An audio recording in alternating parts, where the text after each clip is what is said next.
un lien indestructible. Malgré leur séparation il y a une dizaine d'années, Guy Marchand et sa femme Adelina Kamaganova n'ont jamais cessé d'être proches.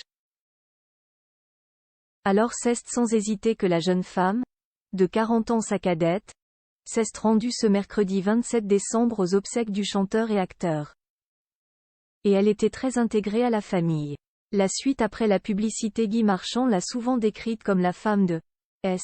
Avi, tombée amoureuse de elle interprète de Nestor Burma en 2006 après une rencontre dans un aéroport et malgré 40 ans de différence, Adelina Kamaganova avait bien fait le déplacement, ce mercredi 27 décembre pour rendre un dernier hommage à celui qu'elle avait épousé il y a 16 ans et dont elle n'aurait jamais divorcé.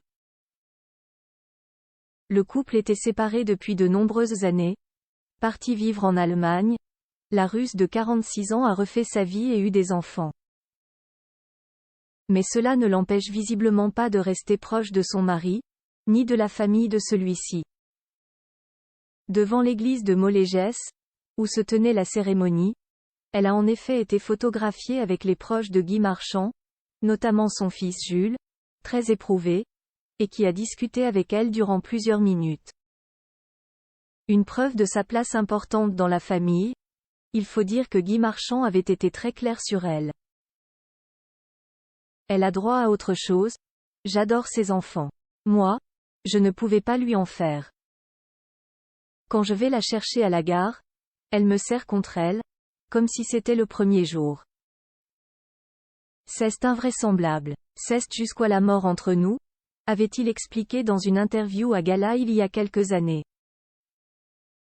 Et emmitouflée dans son manteau noir, la jeune femme semblait très éprouvée lors de ce moment difficile qu'elle a également partagé avec Béatrice Châtelier, la première femme de Guy Marchand, et avec ses deux enfants, Jules et Ludivine. Cette dernière était elle-même venue en famille, avec son compagnon le réalisateur Quentin Reynaud et leur fils Balthazar mais est restée plus discrète que son frère, qui a porté le cercueil en compagnie d'autres proches.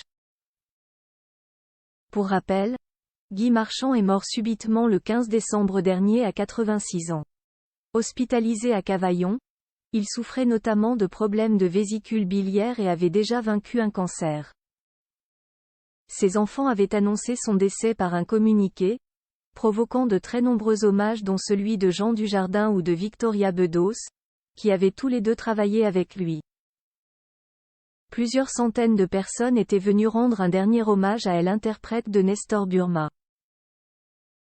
Après une cérémonie religieuse en l'église Saint-Pierre-et-Lien de Molégès, de longs applaudissements ont ponctué le placement dans le véhicule funéraire du cercueil de l'acteur.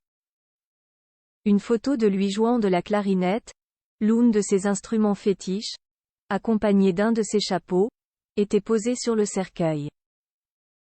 La suite après la publicité.